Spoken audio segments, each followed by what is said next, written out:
Depend करेगा। मैं ईमानदारी से अभी भी बोलता हूं कि एक बच्चा यदि मेरे बताई गई योजना पे काम कर लेगा तो वो उन बच्चों को पछाड़ देगा जो 35 महीनों से पढ़ रहे हैं। सिर्फ 35 दिन में बहुत अच्छा कर सकता है ईमानदारी से। मैं एक टास्क दूं आप लोगों को, डेली के मैं टास्क दूं, आप लोग कहते हो ना कि सर 35 दिन में क्या किया जा सकता है, सिलेबस बहुत बड़ा है। सिलेबस बहुत बड़ा नहीं है, पूरा सिलेबस मैंने पिछले 4 दिन में दोबारा एनालिसिस किया। मैंने देखा है कि करंट का टॉपिक है वही जीके में है, जीके में ज्योग्राफी का टॉपिक है वही करंट में है, जो धार्मिक संस्थान है वही लोक देवता से जुड़ा हुआ है। मतलब कुल मिला के आपके जीके के ऐसे टॉपिक्स, ठीक है ना, जिनको को रिलीवेंट करके बहुत कम समय में तैयार किया जा सकता है। यही मैंने देखा मेथड्स में, जो बच्चे लेवल फर्स्ट की तैयारी कर रहे हैं उनके सब्जेक्टों के मेथड के 3-4 टॉपिक सभी में कॉमन है। मतलब एक टॉपिक को तुम ढंग से पढ़ लो तो तीनों चारों सब्जेक्ट का टॉपिक कॉमन हो गया। अब तुम लोग इतना एनालिसिस नहीं कर सकते क्या कि यार ऐसी कौन सी चीजें हैं, ऐसा कौन सा पार्ट है जिसको बहुत अच्छे तैयार किया जा सकता है। तो सिंपल सी बात याद रखना, माइंड पॉजिटिव रखना है। माइंड पॉजिटिव से टाइम मैनेजमेंट होगा, टाइम मैनेजमेंट में सबसे महत्वपूर्ण समय को सबसे महत्वपूर्ण कार्य में देना है। अब इसका एक तरीका बताता हूं आप लोगों को, सुनिएगा। टाइम मैनेजमेंट में आपने टॉपिक्स की 3 कैटेगरियां बना दो। कितनी कैटेगरियां बना दो? 3 कैटेगरियां बना दीजिए। याद रखना 3 कैटेगरियां कौन सी, जो आप जो बना सकते हो बना दीजिए। जैसे एक ब्लैक मैंने बनाया, एक रेड मैंने बनाया, और एक अपन ले सकते हैं, हम ब्लू ले सकते हैं, ठीक है ना। ये 3 कैटेगरियां मैंने बना दी, आराम से बना दूंगा मैं टॉपिक के नाम सहित। मैं प्रत्येक टॉपिक का, जैसे मान लीजिए मेरा ब्लैक कैटेगरी वो हो सकती है जो मुझे टॉपिक समझ में नहीं आते हैं, मैंने आज तक समझ में नहीं आए हैं, आप फालतू में परेशान नहीं हो। उन टॉपिक्स को आप अनावश्यक रूप से प्रेशर में मत लीजिए, छोड़ दीजिए, छोड़ दो इसको। ग्रीन टॉपिक वो हैं जो आपके समझ में आते हैं, आपने एक बार पढ़ लिए लेकिन आपके याद नहीं है। और ब्लू टॉपिक आपके वो हैं जो आपकी कंप्लीट याद हो और आपको बहुत अच्छे समझ में आता है। इस टॉपिक को आपको सबसे कम समय देना है क्योंकि आपने इसको पढ़ रखा है, और आप परीक्षा से एक बार अपनी आंखों से निकाल दोगे वो टॉपिक आप भूल नहीं पाओगे। आप लोग ये कहते हो ना कि सर मैं टॉपिक भूल जाता हूं, मेरे याद नहीं रहता है, ये तुम्हारा भ्रम है और कुछ नहीं है। मैं कभी भी, मेरा 12वीं की पढ़ी हुई चीज भी ईमानदारी से जिस चीज को मैंने पढ़ा था वो मेरे आज भी याद आ जाएगी, ठीक है ना। मुझे बीएड में एक टीचर ने बताया था कॉन्सेप्ट का मतलब क्या होता है, संप्रत्यय का मतलब क्या होता है, मुझे आज भी याद है। जबकि मैंने कहा कि मैं एक नॉर्मल आईक्यू का स्टूडेंट हूं, लेकिन मुझे आज भी याद है। क्यों? क्योंकि मुझे विश्वास है कि मैं भूला नहीं हूं। तुम लोगों के अंदर अविश्वास है कि सर हम पढ़ते हैं और 2 दिन बाद में भूल जाते हैं। हर इंसान भूलता है, लेकिन विश्वास है ना तो परीक्षा हॉल में जाके याद आ जाएगा। तो अविश्वास को अपनी जिंदगी से बाहर निकालिए, विश्वास से बड़ी ताकत कुछ नहीं। याद रखना, पूरे टॉपिक की कैटेगरी बना लीजिए, ठीक है, उन पे टिक लगा लीजिए इंडेक्स के अंतर्गत कि ये टॉपिक, ये मतलब ये ब्लैक वाला है, ये रेड वाला है। ये मैं हमेशा करता हूं। मैं किताब की इंडेक्स, मैंने कभी नोट्स नहीं बनाए अपनी जिंदगी में, कभी नोट्स नहीं बनाए। उन बुक्स को लिया और उन बुक्स के इंडेक्स के ऊपर मैंने 3 निशान लगा लिए कि ये मेरे वो टॉपिक्स हैं जहां से मैंने कंप्लीट पढ़ लिया, मैं एक बार रिपीट करूंगा। ये वो टॉपिक्स हैं जिनको मुझे दोबारा रिपीट करने की जरूरत पड़ेगी, उनको रेड में डाल दिया। ब्लैक टॉपिक्स ऐसा हो सकता है, इतिहास में एक पार्ट होता है साउथ इंडिया, मैं साउथ इंडिया को हमेशा सिर्फ उन चीजों को पढ़ता था जहां से प्रश्न आता था। साउथ इंडिया इतना हार्ड होता था और मेरा आज तक साउथ इंडिया में प्रश्न गलत नहीं हुआ। सबसे कम समय दिया, सबसे कम समझ में आता था, लेकिन मैंने हमेशा उसके साथ स्मार्ट तरीका अपनाया कि यार मुझे कम समय में यहां से प्रश्न करने, केवल उन चीजों को पढ़ लो। अरे बहुत आसान है चीजें। आप लोगों को लगता है कि सर बहुत मुश्किल है, कुछ भी नहीं हो पा रहा, सिलेबस बवंडर की तरह दिमाग में हावी हो रहा है, कुछ समझ में नहीं आ रहा। सर हार रहे हैं, जो हुआ नहीं उससे पहले हार रहे हैं। मैं कहता हूं उनकी कैटेगरी वाइज बांट लीजिए। एक ग्रीन कैटेगरी दे दीजिए एक टॉपिक्स को, वो टॉपिक्स जहां से सबसे अधिक प्रश्न आता है, और यदि वो याद नहीं है तो आपको उनको सबसे अधिक समय देना है। मतलब इस प्रकार से इंडेक्स में आप टॉपिकों की कैटेगरी निर्धारित कर सकते हैं। कुछ टॉपिक ऐसे होते हैं जो सिलेबस में दिए हुए होते हैं जबकि उनसे प्रश्न आता ही नहीं है, उनको आप क्रॉस की कैटेगरी डाल दीजिए। कुछ ऐसे टॉपिक होते हैं जो आपके समझ में कम आते हैं और आपको लगता है कि समझ नहीं पाऊंगा, छोड़ दीजिए। केवल उनके आए हुए प्रश्न आपने देख लिए, बाकी छोड़ दिया, ठीक है। जरूरी नहीं है कि आप पूरा सिलेबस, कई बच्चे कहते हैं क्या सर आप पूरा सिलेबस कवर किया जा सकता है? पूरा सिलेबस आप 35 महीने से भी पढ़ रहे हैं तो भी याद नहीं रहेगा। आप कोशिश करें कि मैं 90% ये आप कोशिश करें कि मैं अब फिलहाल कर रहा हूं तो मैं 80% से लेकर और 85% सिलेबस कवर कर लूं। अब आपको यह पता चलना चाहिए कि उस 85% सिलेबस में वो टॉपिक्स कौन से हैं जहां से हर एग्जाम में प्रश्न आता है। जैसे मान लीजिए आप जीके को लेते हैं, ग्रेड 3 के कोड जीके को लेते हैं, आप ज्योग्राफी पढ़ रहे हैं, ज्योग्राफी में पता है कि जनसंख्या पे 3 प्रश्न आएंगे, करंट से रिलेटेड प्रश्न आ जाएगा, यहां भी आ जाएगा, ठीक है। धात्विक धात्विक खनिज के ऊपर डेफिनेटली प्रश्न आएगा, 2 प्रश्न भी आ जाए, ठीक है। आपकी ऊर्जा संसाधन परंपरागत और गैर परंपरागत पे 100% प्रश्न आएगा। कितना समय मानते हैं? अब मैंने जो तीनों टॉपिक नाम दिए, जनसंख्या हो सकता है आपके 3-4 घंटे ले ले, बाकी ऊर्जा संसाधन, खनिज, मृदा और मृदा संरक्षण और वन संपदा, ये 4 टॉपिक आपने सुबह तय किए। सुबह 3 बजे मेरे साथ उठेंगे, 3 बजे उठते ही आपने टॉपिक तय किए कि ज्योग्राफी में गिनती के 1 2 3 4 5 6 7 11 टॉपिक हैं, इनमें से 3 टॉपिक कल मॉर्निंग में सर फोड़ डालूंगा, दीवार पे लिख दिए, धीर सार के साथ 3 बजे उठे और रात को तुम पढ़ रहे हो, तीनों टॉपिक आपने पढ़े। आप में से कई बच्चे कहते हैं कि सर क्या टॉपिक थ्योरी पढ़नी चाहिए? मेरी एक बात सुनिएगा, थ्योरी पढ़नी चाहिए मेरे अनुसार, ये मेरी व्यक्तिगत राय है। तुम प्रश्नों को याद नहीं कर सकते, समझ रहे हो ना आप? थ्योरी पढ़ी हुई है, उसके बाद आपने प्रश्न देखे तो आपके ये समझ में आ गया यहां से प्रश्न आ सकता है। थ्योरी 100% पढ़नी चाहिए, 100%।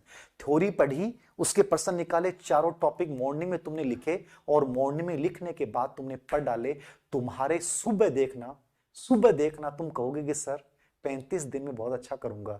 अरे टारगेट बेस कीजिए। अब 3 टॉपिक तुमने तय किए, कॉन्फिडेंस के साथ तुम सुबह उठे, कॉन्फिडेंस के साथ तुमने इन टॉपिक्स को पढ़ा, तुम्हारे याद नहीं हुए छोड़ दो, कोई बात नहीं है, इजी वे में तुमने कर लिया कि यार 3 टॉपिक मेरे पूरे हो गए। कॉन्फिडेंस यहीं से आता है, याद रखना बहुत सिंपल तरीका है।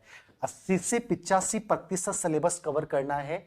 उस 85% सिलेबस में 90% सिलेबस में वो टॉपिक्स लेने हैं जो मोस्ट इंपॉर्टेंट है। अब जैसे मैं ये कर रहा हूं, इतिहास में जैसे जाओगे, राजस्थान की सभ्यताएं सिर्फ 30 मिनट का टॉपिक है, 5 सभ्यताओं के नाम दे रखे हैं, आए हुए प्रश्नों में से बाहर प्रश्न नहीं आएगा, 100% आएगा। राजस्थान के प्रमुख राजवंश, आप 35 घंटे पढ़ो तो भी कम है, लेकिन राजवंश में सिर्फ ओल्ड क्वेश्चन रिपीट होते हैं। मेवाड़ राजवंश ऐसा टॉपिक है, ओम जी सर पढ़ा रहे हैं उन्हीं एजुकेशन ऐप पे, उनको पता नहीं कितना समय लग गया, लेकिन उस टॉपिक को पढ़ने का नजरिया कि यार यहां से प्रश्न कैसे आ रहा है, एक तरीका, एक स्मार्ट तरीका डेवलप करो ना, ये चीजें बहुत इजी हैं। अब यहां से मेन हेडलाइन 1857 की क्रांति, राजस्थान में प्रजामंडल आंदोलन, राजस्थान का एकीकरण, ये वो टॉपिक्स हैं जिनमें से 4 प्रश्न आएंगे, ठीक है। अब इन चारों टॉपिक्स में कितना समय लगेगा?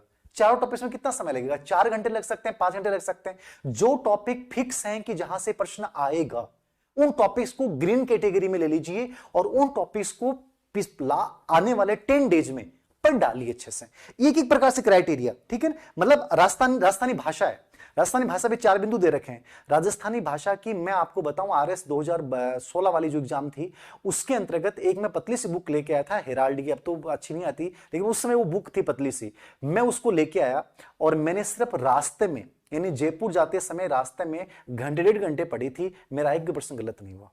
कहने का मतलब है विश्वास आपके अंदर है ना, तो आप बहुत सारे टॉपिक्स ऐसे हो सकते हैं जो पहली नजर में पढ़ोगे और वो भूल नहीं पाओगे। रीजन क्या है कि तुम अपने ऊपर इस परीक्षा को हावी कर चुके हो। जब ये परीक्षा 5 जनवरी की थी तब तुम कह रहे थे कि 5 जनवरी को होनी चाहिए, अब ये फरवरी में जाके हुई तो तुम लग रहा है कि बहुत जल्दी होगी, अब तो सिलेबस कवर नहीं हो पा रहा है। कभी भी हो जाए तुम्हें हमेशा ऐसा लगेगा, कोशिश ये करें कि बहुत रिलैक्स मूड में तुम करोगे तो बहुत बढ़िया तरीके से कर जाओगे। अनावश्यक प्रेशर लोगे तो चीजें नहीं कर पाओगे। बहुत सिंपल तरीके याद रखना। पूरा टॉपिक मैंने देखा, राजस्थान के धार्मिक स्थल, यदि लोक देवी देवता और मेले तैयार हो गए तो धार्मिक स्थल अलग टॉपिक पढ़ने की जरूरत ही नहीं है, वहीं तैयार हो गया, ठीक है। राजस्थान की फ्लैगशिप योजनाएं, एक जगह जन कल्याणकारी योजनाएं, करंट में दे रखा है अभिनव योजनाएं, तीनों एक ही टॉपिक है, एक जगह फ्लैगशिप योजनाएं हमने सुजस जो करवाई उसके अकॉर्डिंग पढ़ लिया। 100% तय कि 3 प्रश्न आ जाएंगे फ्लैगशिप योजना पे, ये 3 जगह है। मतलब ऐसे टॉपिक को सिलेक्ट करो कि जहां से प्रश्न 100% आ रहा है, उनको पिकअप कर लीजिए, उनको एक अलग लाइन दे दीजिए। हर प्रकार में आपने उद्योग तैयार कर लिए तो राजस्थान के खनिज संसाधन वो सब तैयार हो जाएंगे अपने आप, ठीक है। प्रमुख खिलाड़ी पढ़ रहे हो, मतलब सब कुछ नहीं पढ़ना प्रमुख खिलाड़ी में, करंट वाले खिलाड़ी पढ़ पढ़ने हैं, मतलब मुश्किल से आपको 20-30 मिनट लगेंगे। राजस्थान के करंट खिलाड़ी, समसामयिकता भी तैयार होगी, ये भी तैयार हो गया। शैक्षिक परिदृश्य मान लीजिए 8 या 9 प्रश्न आते हैं। नवाचार में आप कहते हो सर, कई बच्चे पूछते हैं ये माध्यमिक शिक्षा बोर्ड पढ़ना है क्या? अरे आपके सिलेबस में डाल ही नहीं रखा, जो नवाचार डाल रखे हैं, इस्माइल डाल रखा है, दीक्षा निष्ठा डाल रखा है, दीक्षा आपको पढ़ना है, दीक्षा राइज आपको पढ़ना है, हवा महल पढ़ना है। गिनती के 5-6 प्रोग्राम है, चाहे किताबों में मैंने भी कितना भी डाल दिया हो, क्या फर्क पड़ता है? आप स्मार्ट स्टडी कीजिए कि आपको ये यहां से प्रश्न आ रहा है कि अधीनस्थ सेवा चयन बोर्ड में इस्माइल प्रोजेक्ट से प्रश्न आ रहा है, बार बार दीक्षा राइज से प्रश्न आ रहा है, ठीक है, बाकी चीजों पे प्रश्न पूछ ही नहीं रहा है। SIQ state initiative quality education में प्रश्न आ रहा है, तो सिंपल सी बात है। न्यू एजुकेशन पॉलिसी पे अधीनस्थ सेवा चयन बोर्ड में 3 प्रश्न आए, स्कूली ढांचा पूछा गया है, परख पूछा गया है, बहुआयामी कार्ड पूछा गया है। तीनों टॉपिक तैयार कर लो, चाहे पूरी न्यू एजुकेशन पॉलिसी नहीं पढ़ पाओ। RT 2009 आप लोगों ने इतना पढ़ रखा है, RT 2011 मैंने यूट्यूब पे समझाया था, कितना बड़ा हार्ड टॉपिक मान रहे थे। गिनती की बातें हैं जो समझनी है आपको, मतलब इजी तरीके से।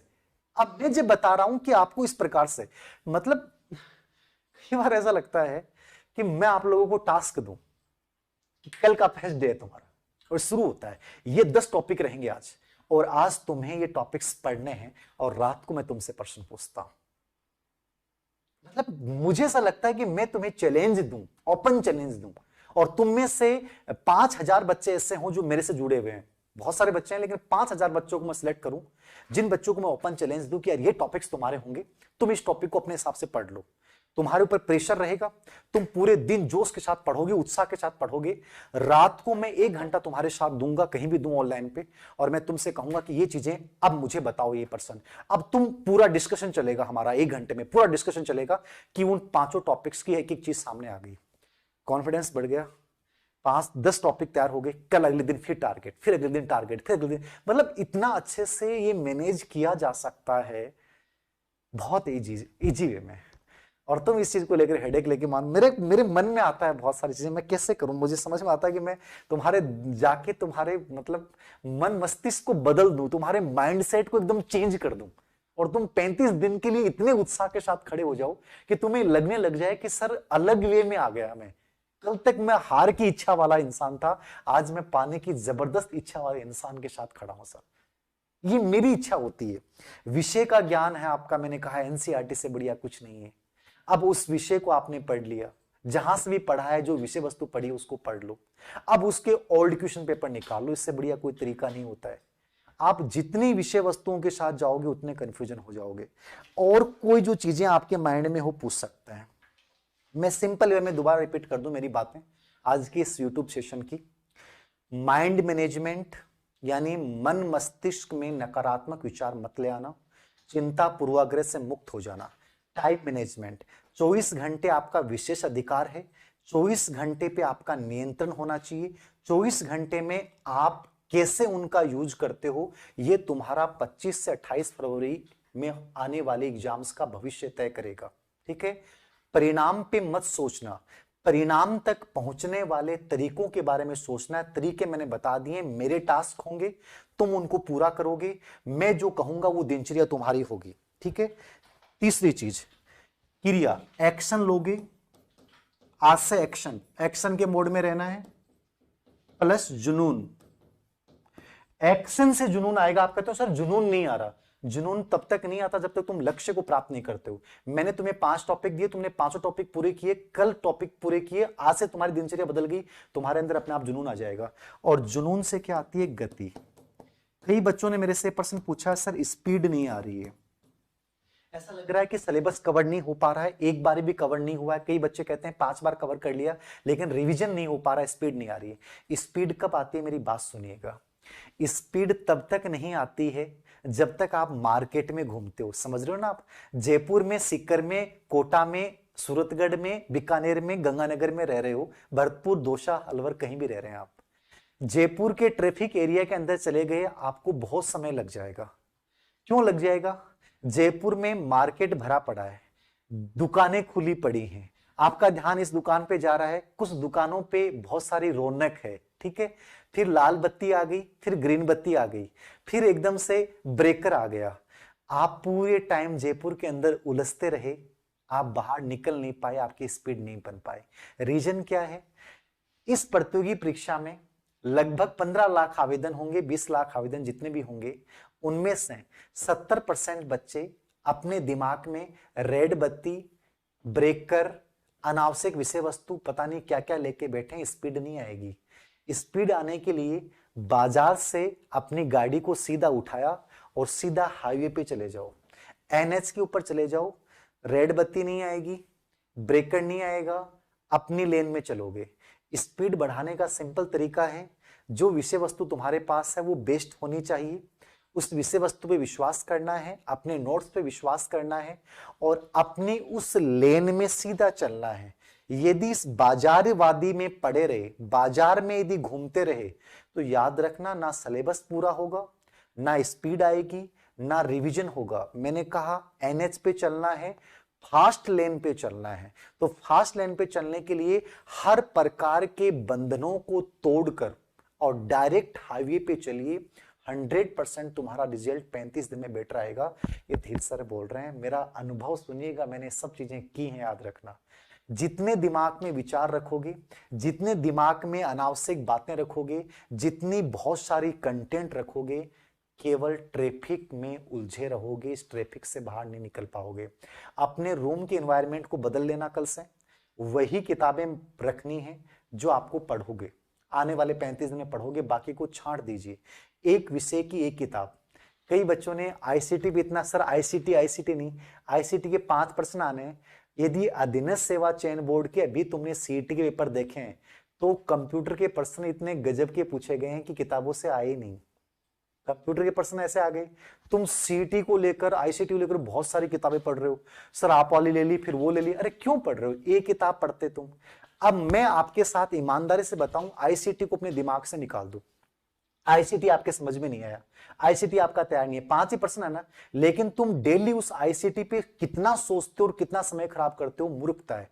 तुम यूट्यूब पर घूमते हो, मूर्खता है। मैं आईसीटी का बता दूंगा, या तो अप्लाइड प्रश्न आएगा, लगभग अप्लाइड प्रश्न आएंगे 2-3, 5 प्रश्न आएंगे, 2-3 अप्लाइड प्रश्न आएंगे, या इनपुट आउटपुट डिवाइस टूल्स, सामाजिक प्रभाव और उपयोग, ये दोनों प्रश्न अप्लाइड प्रश्न होते हैं। सामाजिक प्रभाव में 5 बिंदु होते हैं और उपयोग में, अनुप्रयोग के अंतर्गत जो सीएल, सीआई और कंप्यूटर का कहां कहां कैसे कैसे प्रयोग हो सकता है, वही चीजें हैं।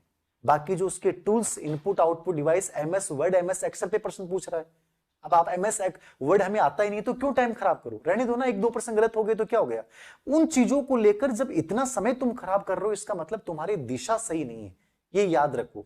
तो थोड़ा सा टाइम मैनेजमेंट का मतलब है स्मार्ट स्टडी अपनाओ, कि मुझे पूरे सिलेबस में से 300 प्रश्नों में से वो कंटेंट कौन सा लेना है, वो विषय वस्तु कौन सी लेनी है जो मेरे लिए बहुत फायदेमंद है, वहां मुझे दिमाग लगाना है। जहां से मुझे कम समय में ज्यादा फायदा हो सकता है, वो विषय वस्तु के साथ मुझे समय बिताना है। सिंपल सी बात है। मुझे पता है कि फ्लेक्सिबल योजनाएं कैसा टॉपिक है जो करंट में पूरा हो रहा है, ज्योग्राफी में आ रहा है, राजस्थान जीके के अंतर्गत आ रहा है, कई जगह आ रहा है, साइक्लो सेक्सी प्रदर्शन में आ रहा है, तो मैंने उस टॉपिक को बहुत शानदार तरीके से पढ़ लिया। इस प्रकार से अपने माइंड में एक लेके चलिए कि यार मुझे लेना क्या है, वो ग्रीन टॉपिक कौन से हैं जो मुझे मैक्सिमम फायदा दे सकते हैं, ये चीज आपको समझनी है। उसके बाद जो गति की मैंने बात बता दी है, गति के लिए आपको याद रखना इन सब झंझटों से बाहर निकलना पड़ेगा। उसके बाद मैं आपको बात करूंगा, एक बच्चों का प्रश्न था कि सर टेस्ट सीरीज या थ्योरी क्या पढ़नी चाहिए। मैं फिर कह रहा हूं 35 दिन तुम्हारे पास बचे हैं, उन टॉपिक्स की हल्की हल्की जो ग्रीन वाले टॉपिक, ग्रीन वाले मतलब जो मोस्ट इंपोर्टेंट टॉपिक जहां से प्रश्न पुटअप होता है, 1857, राजस्थान प्रजामंडल आंदोलन, किसान आंदोलन, ये छोटे छोटे टॉपिक हैं और ये अलग से जिन सिलेबस में टॉपिक की हेडलाइन डाल रखी है। पता है कि चित्रकला में प्रश्न आता है, लोक देवता पे प्रश्न 100% आएगा, वस्त्र आभूषण से एक प्रश्न आएगा, वस्त्र आभूषण को लास्ट 35 मिनट में अच्छे से पढ़ सकते हो, ओम जी सर ने जो पढ़ाया है, जिस तरीके से पढ़ाया है, ठीक, एक पढ़ने का तरीका होता है। ठीक है, राजवंश के ऊपर आप पूरे नहीं पढ़ के राजवंश के सिर्फ ऑल्ड क्वेश्चन निकाल लिया आपने, कालीबंगा हर सभ्यता पता है कि प्रश्न आएगा तो उनकी थोड़ी हल्की सी पढ़ ली, मतलब वो टॉपिक्स जनगणना को पता है कि बहुत ढंग से पढ़ के जाना है। ठीक है, ऊर्जा के परंपरागत संसाधन जो स्रोत है उनको ढंग से पढ़ना है, अच्छे से खनिज संसाधन को ढंग से पढ़ना है, मतलब वो टॉपिक भौतिक प्रदेश वाले संरचना को अच्छे से पढ़ना है। जहां से प्रश्न आ रहे हैं बहुत शानदार तरीके से, उनको बहुत बढ़िया तरीके से थ्योरी उनकी पढ़ के जाइए, थोड़ा सा उनका ओल्ड निकाल लीजिए, या कोई व्याख्या वाली किताब होल्ड क्वेश्चन की तो भी बेस्ट होती है, जैसे अपने अपने वाली है, ऐसी कोई भी किताब आपकी हो सकती है, उसको देख सकता है। तो थ्योरी मेरे अकॉर्डिंग पढ़नी चाहिए। उसके बाद आप टेस्ट सीरीज उसी को ज्वाइन करें। किसी बड़ी कोचिंग की टेस्ट सीरीज ज्वाइन मत कीजिएगा, क्योंकि वहां लड़के रखे जाते हैं कंटेंट राइटिंग के लिए। मेरे लिए बेटर टेस्ट सीरीज नहीं आएगी। उस टेस्ट सीरीज को ज्वाइन कीजिए जो पर्टिकुलर टीचर बना रहा है। जैसे मान लीजिए मैं साइकोलॉजी की बना रहा हूँ, अमृत सर जीके की बना रहे हैं, करंट की बना रहे हैं, कला संस्कृति की बना रहे हैं, हिंदी वाले, जो जो बढ़िया लगता है, जहां आपको विश्वास हो उसको ज्वाइन कीजिए। नंबर 2, पाठ्यक्रम कितना कवर करना है? 80 से 85%। फिलहाल यदि अभी आप 0 हैं तो 85% सिलेबस को अपना टारगेट बनाइए। 150 में से 120 से 130 प्रश्नों को अपना टारगेट बनाइए कि ये तो मैं अच्छे से कवर करूंगा, बाकी मैं 20 प्रश्नों का मैटर छोड़ भी सकता हूं, कोई फर्क नहीं पड़ेगा। तुम 130 को ढंग से कर लोगे ना, सिलेक्शन तुम्हारा वही ले जाएंगे, याद रखना।